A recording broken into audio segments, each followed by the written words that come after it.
નમસ્કાર ખેડૂત મિત્રો, કૃષિ પ્રગતિમાં આપનું હાર્દિક સ્વાગત છે। આજે આપણે વાત કરીશું કપાસના પાકમાં ડિટોપિંગ વિશે।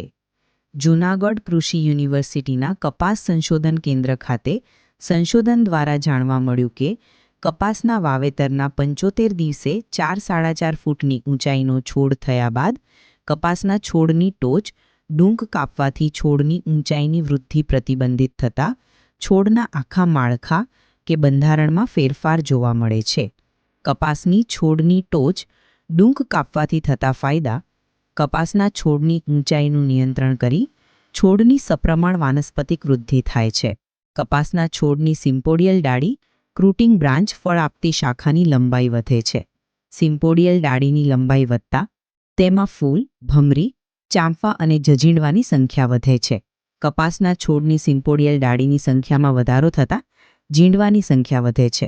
છોડની ઊંચાઈનું નિયંત્રણ થતાં તેનું થડ તથા ડાળીઓની જાડાઈ વધતા છોડ વધુ પવનથી નમતો નથી કે ડાળીઓ ભાંગતી નથી।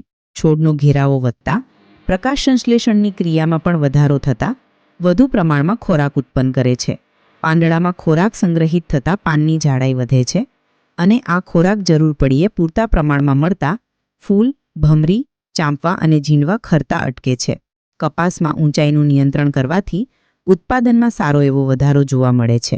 કપાસ પાકમાં વધારાનો કોઈ ખર્ચ કર્યા વગર 15.1% વધુ નફો મળે છે। વધુ માહિતી માટે કૃષિ પ્રગતિ એપ્લિકેશનનો ઉપયોગ કરવો।